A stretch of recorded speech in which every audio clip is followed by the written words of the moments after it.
con tầm con đập bốn tiền បាទ ồ con màn khai ấy 4ណា ui nó con ngọc phải bông ơi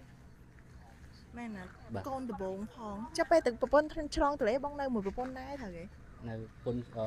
វះកាត់កូនធំក្បាលធំពេកវះបានប្រហែលជាប្រខែទៅចេញមកហ្នឹង chắc mà thai bông ban tầm mà khai tiền hay con đập bốn tiền à lấy bậc cắt ta ôn là dụng mà này យុគ4ខែជាង buôn khai con sấy con phò bông ស្រី đã mua ấy ម៉ាលីន mà linh trà hay ở cổ xa bông con có một rổ ấy đài ធ្វើកម្មករបងចាក់ con nãy nơi khai này នៅពុងណាំងនៅមួយគ្នា nơi của bông chăng chắc mà bông này của bông chăng này បាទ chẳng đọc pe pia là cô ta oi con tới bông pia tam rạm thảm បាទ trà hay ở lấy nâng trẻ để sao vào ở trong cái như ban tinh tam ấy để bông thẹp thủ con mâm đã cô mạng nâng thời vậy bông trà cái ở miền bay của bông ấy của cô chun bông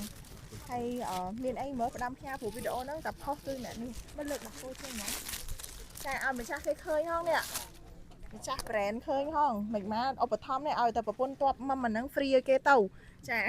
của đầm bay chít mi tập hùng đó hay bông trăng vậy ấy tại đo khang bờ bồn đại quạt mơ khơi video nâng trăng phèo bờ bồn tham mày khla của nhầm đăng tả rắm nắc man vậy tôi sắp mới khi ăn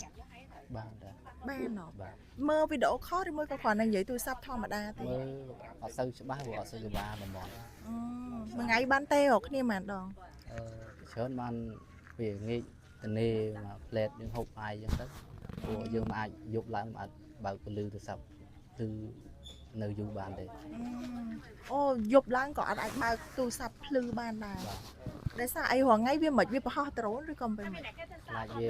ទីមួយខ្លាចចាប់ទីតាំងបានខ្លាចវាយើងនៅចិត្តគ្នាអញ្ចឹងវានៅលើភ្នំអញ្ចឹងយើងអាចមើលឃើញពលឺយើងទៅឃើញទីតាំងយើងលាក់ខ្លួនទៅអាចពេលមានការផ្ទុះអីអាចប៉ះពាល់ដល់កងកម្លាំងយើង ok chà răng muam bông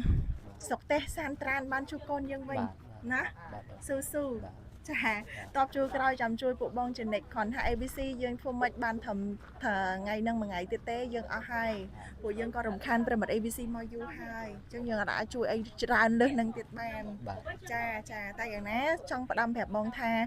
រឹងមាំណាហើយខ្ញុំជឿថាអារម្មណ៍ហ្នឹងក៏ជាអារម្មណ៍របស់ប្រពន្ធបងដែលចង់ប្រាប់ទៅកាន់ប្តីថាប្រពន្ធអត់អីទេថែទាំខ្លួនបានល្អហើយសូមឲ្យតែប្តីថែទាំខ្លួនឯងបានល្អណា បាទ ដើម្បីកូនដើម្បីម៉ាលីនចាម៉ាលីនគេប្រកាសជាមានមោទនភាពដែលមានប៉ាដែលជាតាហ៊ានជួមុខការពារជាតិមាតុភូមិចង់ផ្ដាំផ្ញើអីខ្លះទៅដល់សាច់ញាតិគ្រួសារអ្នកដែលស្គាល់មិត្តភ័ក្តិបងប្អូនឬក៏ជាមនុស្សទូទៅនៃប្រទេសកម្ពុជារបស់យើងប្រជាពលរដ្ឋខ្មែរទាំងអស់ ចង់ផ្ដាំថាសម្រាប់បងប្អូនជាបរិវត្តទូទាំងប្រទេសខ្ញុំនៅកងទ័ពនៅជួរមុខសូមផ្ដាំថាកុំឲ្យបារម្ភហើយនោះខ្ញុំការពារទឹកដីនៅជួរមុខសូមបងប្អូនកុំបារម្ភថាបាត់បង់ដីហ្នឹងហើយ តស៊ូអត់ពីកម្លាំង ត កាយ ស៊ូ ចិត្ត អស់ពីកម្លាំងកាយចិត្ត បំណាច់នឹងឃ្លាតប្រពន្ធឃ្លាតកូនប៉ុណ្ណេះហើយគឺត្រូវតែទៅមុខណាបងណា បាទបាទ ចាអរគុណបងអរគុណនេះទឹកចិត្តរបស់កងតាហ៊ានណាបងប្អូនប្រិមត្តនិស្សិតសុខចិត្តឃ្លាតប្រពន្ធឃ្លាតកូនកូនតាមតែ4ខែណាឡើងមកធ្វើតាហ៊ានណាបងប្អូនប្រិមត្តនិស្សិតបំរើជាតិមាតុភូមិអញ្ចឹងមហិច្ឆតារបស់គាត់គឺដើម្បីតែជាតិមាតុភូមិទេអញ្ចឹងយើងជាតបជួរក្រោយត្រូវតែបង្ហាញនូវកតញ្ញូចំពោះពួកគាត់យើងតបគុណទៅដល់អ្នកដែលមានគុណសម្រាប់ដែនដីខ្មែររបស់យើងអរគុណណាបងណាអរគុណច្រើនចា